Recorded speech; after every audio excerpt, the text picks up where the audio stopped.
राधे। देखिए, अब तक हमने ये जाना कि संसार का हर जीव हर क्षण आनंद को प्राप्त करने के लिए प्रयत्नशील है, अर्थात भगवान को प्राप्त करने के लिए प्रयत्नशील है, क्योंकि वो भगवान तथा आनंद का अंश है। तो आपके मन में अब ये प्रश्न आ रहा होगा कि क्योंकि हम भगवान के अंश है, भगवान के संतान हैं, तो भगवान हमें वो आनंद दे क्यों नहीं रहे हैं? हर क्षण हम प्रयत्न कर रहे हैं, भले ही संसार में ही प्रयत्न कर रहे हैं, लेकिन ये माया भी तो उन्हीं का है। तो वो हमें क्यों वो आनंद नहीं दे दे रहे, हमें क्यों इतना कष्ट दे रहे, इस माया में हम क्यों कष्ट पा रहे हैं? क्योंकि कोई भी माता पिता अपने बच्चे को कष्ट में नहीं देखना चाहता है, कभी नहीं कष्ट में देख सकता है। तो फिर वो कैसे पिता है कि वो हमें कष्ट में देखना चाहते हैं? कष्ट में देख के भी चुप बैठे हुए हैं, क्योंकि हम सब इस दुखालय में तो कष्ट ही पा रहे हैं। क्षण भर का आनंद भले ही हमें मिल जा रहा है, लेकिन असलियत में हम सभी दुखी है, तभी हम हर क्षण आनंद प्राप्ति के लिए प्रयत्नशील है। और क्योंकि माया द्वारा आच्छादित है, तो इसीलिए हमें लगता है इस संसार में ही वो आनंद है, और ये संसार में वो आनंद नहीं है, इसीलिए इस दुख के आवर्त से हम निकल ही नहीं पा रहे। तो जब हमारे परम पिता, उन्हीं का सृष्टि किया हुआ ये संसार है, तो वो हमें इस संसार से क्यों नहीं निकाल रहे हैं और हमें क्यों वो परमानंद नहीं दे रहे? क्योंकि हम तो संसारी माता पिता हैं। जो भी हम संसार के माता पिताओं को देखते हैं, वो कभी अपने बच्चों के साथ ऐसा नहीं कर पाते। वो अपने बच्चे को कष्ट में देखने से पूरा प्रयत्न करते हैं बच्चे को उस कष्ट से निकालने का। तो ये कैसे पिता हुए भगवान? तो देखिए, इसका उत्तर ये है कि हम कहते तो हैं कि तुम ही माता हो, तुम ही पिता हो, तुम ही सखा हो, तुम ही सर्वस्व हो, लेकिन ये हम मानते नहीं हैं। भीतर में हमें ये ज्ञान है, हमारे संसारी माता पिता है, हमारे संसारी नाते रिश्ते हैं, भगवान भी हमारे हैं, उन पे हमें भरोसा है, विश्वास है, लेकिन वो कुछ परसेंट। हमारा अधिकतर चिंतन और अधिक विश्वास हमारे संसारी नाते रिश्तों में है। जिस दिन हम उनको हमारा सर्वस्व मान लेंगे, उन्हीं को हमारा पिता मान लेंगे, उस दिन वो भी हमें पुत्र समझ के हमें वो दे देंगे जिसके हम हकदार हैं। अगर वो हमें आज वो चीज दे देते हैं, तो ये हमारे साथ दूसरे साधकों के साथ भी अन्याय हो जाएगा। जैसे एक पिता के दो बेटे हैं, तो पिता ने कहा कि ये जो मेरे दो खेत है, इसमें आप फसल बो दो। जो छोटा वाला पुत्र था वो बहुत परिश्रमी था, उसने खेत में बहुत अच्छा से फसल बोया और बहुत मेहनत की, उसने अच्छा काम किया, रात दिन मेहनत करके अच्छा से फसल बो दिया। और जो ज्येष्ठ पुत्र था वो था आलसी, उसने कुछ नहीं किया, वो ऐसे ही सोता रह गया। ठीक है, पिताजी ने कहा है, ठीक है, कोई बात नहीं, मेरा तो मन नहीं है, मैं तो नहीं करूँगी। फिर दिन के अंत में जब पिताजी वापस आए, तो उन्होंने देखा दोनों बच्चों ने क्या क्या काम किया है। तो उन्होंने देखा उनका जो ज्येष्ठ पुत्र है उसने कुछ नहीं किया है, और जो उनके छोटे वाले बेटे थे उसने बहुत अच्छा से खेत को संभाला है। तो उन्होंने खुश होके छोटे बेटे को 2000 रुपया पुरस्कार दिया और कहा कि जाओ, अब तुम अपने मनपसंद कोई चीज खरीद लो और इस दिवाली को खूब अच्छा से एंजॉय करो। अगर वो दोनों ही बेटे को 2000 रुपया दे देते, तो क्या होता? दो चीज होता। एक, बड़े वाले जो बेटे हैं, जो ज्येष्ठ पुत्र है, वो कभी श्रम करने के लिए प्रोत्साहित ही नहीं होते, क्योंकि उनको पता है काम करूं ना करूं, मुझे तो ये 2000 रुपये मिल ही जाने हैं पिता से। और जो छोटे वाले हैं, वो डिमोरलाइज्ड हो जाते कि इतना श्रम करने के बावजूद भी मुझे रिवॉर्ड नहीं मिला, क्योंकि जिसने नहीं किया उसको भी 2000 मिला, मैंने किया तो मुझे भी मिला, तो इससे अच्छा होता मैं भी नहीं करता। तो ये लॉजिक भगवान के लिए भी अप्लाई होता है। जैसे जब वर्षा ऋतु आती है, पानी बरसता है, तो वो बरसात के बूंद, कुछ बूंद नालियों में जाके गिरता है ना? तो वो नाली में बहता है वो पानी।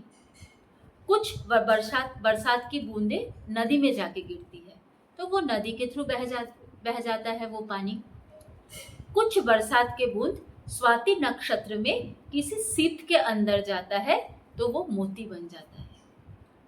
तो इसमें वर्षा की या बादल का कोई इसमें रोल नहीं है। बादल ने तो इक्वली पानी बरसाया। अब कोई पानी अपने प्रारब्धवश नाली में गया, कोई पानी नदी में गया और कोई पानी सीप में गया स्वाति नक्षत्र में। तो ये पानी, ये जो बूंदे अपने अपने प्रारब्धवश जहां जहां गिर रही है वहां वहां वो अपने प्रारब्ध को भोग रहा है। तो इसमें बादल का कोई दोष नहीं है, या बादल इसमें कुछ नहीं कर सकते, वो सबके लिए समान भाव रखा है ना। उसी तरह से भगवान हम सबके लिए समान भाव रखे हैं।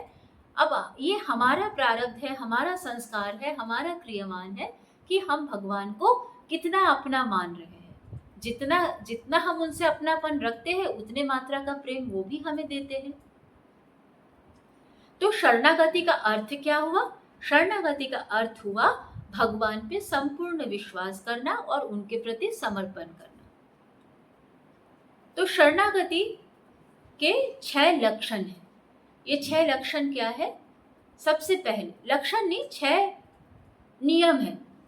सबसे पहला नियम, सदा भगवान के लिए अनुकूल सोचना कि हमारे साथ जो हो रहा है अच्छा हो रहा है। जैसे मीराबाई ने किया, उनके जीवन में इतनी प्रतिकूलता आई लेकिन वो कभी भी भगवान का साथ नहीं छोड़ा। उन्होंने सदा अनुकूल सोचा और भजन कीर्तन में ही मन लगाती रही। प्रतिकूलता को वर्जन करना, अर्थात प्रतिकूल भाव कभी आए तो उसको आने नहीं देना। प्रतिकूल परिस्थिति आने से भी मन को प्रतिकूल नहीं होने देना। एक कहानी आपको बताती हूँ इस संदर्भ में। एक नाव में कुछ सवारी थे, उसमें एक साधु भी था।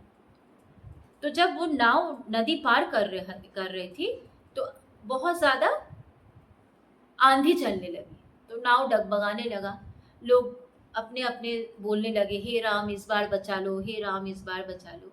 लेकिन जो साधु था वो नाव में, वो जल्दी जल्दी नाव में पानी भरने लगा, जल्दी जल्दी पानी भरने लगा अपने अंगोछी में। अपने वो एक वहाँ पे एक लोटा था, उस लोटा से जल्दी जल्दी पानी भरने लगा नाव में।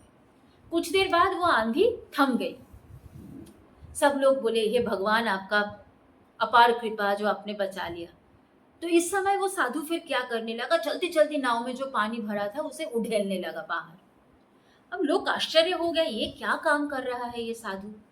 तो सबने पूछा कि महात्मा जी आप ये क्या कर रहे हैं, क्योंकि आप तो महात्मा है, साधु है, ज्ञानी है, आप तो बिना कारण कोई काम कर नहीं सकते हैं।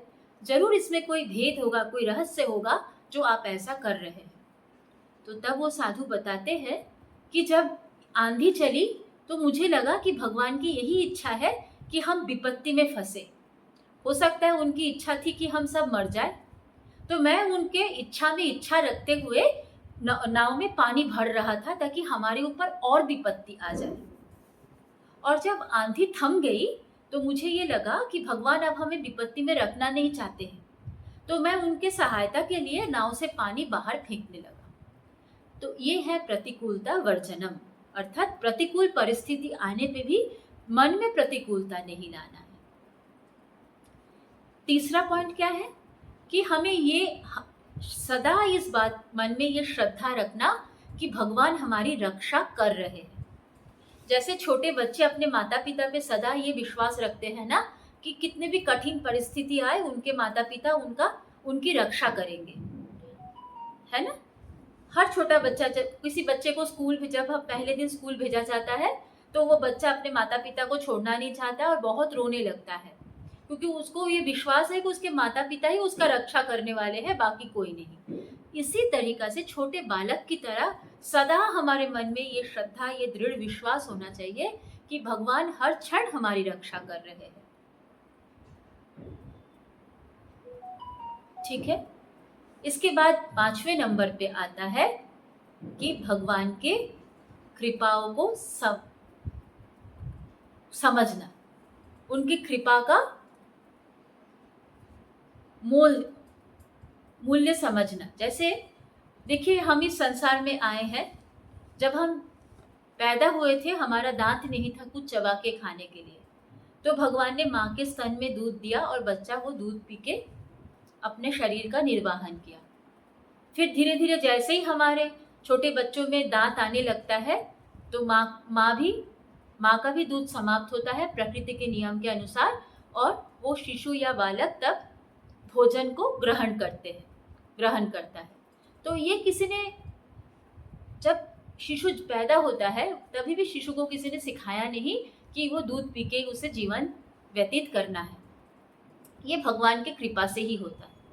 जैसे हमने टेक्नोलॉजी बहुत टेक्नोलॉजी हमने बना लिया है, लेकिन आज भी हम कोई ऐसा मशीन नहीं बना पाए कि जिसमें हम घास डालेंगे और पुआल ये सब डालेंगे तो बदले में दूध मिलेगा। लेकिन देखिए भगवान ने गौ माता को ऐसे बनाया कि वो घास खाती है पर बदले में हमें ये महामूल्य दूध देती है।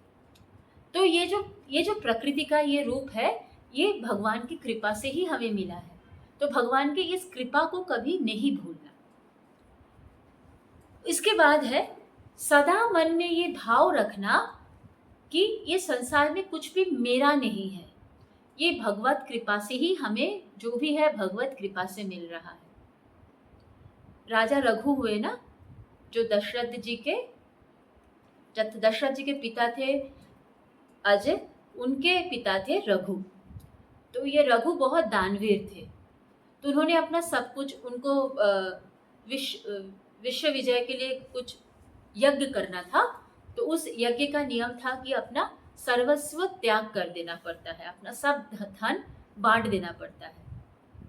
तो उन्होंने अपना सारा धन प्रजाओं में बांट दिया और एक भिखारी के वेश में एक पेड़ के नीचे बैठे थे। तो तब उन्होंने देखा कि उनके दो प्रजा बैठ के बात कर रहे हैं कि हमारे राजा रघु की तरह कोई दानवीर हो ही नहीं सकता है। उन्होंने अपना सारा साम्राज्य, सारा धन दौलत सब हम प्रजाओं में बांट दिया। तो रघु को बहुत गुस्सा आया। तो रघु ने कहा ऐसे क्यों बोल रहे हो? तो उसने बोला, वो दोनों प्रजाओं ने बोला, अरे आपने रघु को नहीं देखा, राजा रघु को, वो ऐसे दानवीर है। तब राजा रघु गुस्सा होकर उन्हें बताते हैं, जब ये रघु आया था संसार में, क्या वो कुछ लेके आया था? कुछ लेके नहीं आया था। तो फिर ये धन दौलत साम्राज्य उसका अपना कैसे हुआ? तो जो उसने बांटा है प्रजाओं में, वो कुछ भी उसका अपना नहीं था। तो यही भाव हमें भी रखना है। ये संसार में जो कुछ भी हमें मिला है वो हमारा नहीं है, क्योंकि हम खाली हाथ आए थे, तो हम कुछ भी लेके नहीं आए थे। तो ये कुछ भी हमारा नहीं है, ये सब कुछ भगवान का है। मन में ये भाव रखना, ये है शरणागति के कुछ नियम। अब ये जो शरणागति हमें करनी है, ये शरणागति के 3 मार्ग होता है। ये 3 मार्ग के बारे में हम अगले एपिसोड में डिस्कशन करेंगे, कर्म योग, ज्ञान योग और भक्ति योग। तो आज का वीडियो हम यही समाप्त कर रहे हैं। इस वीडियो में मैं शरणागति के बारे में जो चर्चा करना चाही हूँ, अगर आपको इस विषय में आप कुछ भी लाभवान हो पाए हैं, तो ये मेरे गुरु भगवत स्वरूप श्री घनश्याम दास जी महाराज की कृपा है। इस वीडियो में मेरी वाणियों में जो भी त्रुटियां रही है वो मेरी स्वयं की है, जिसके लिए मैं आप सबों से क्षमा प्रार्थी हूँ।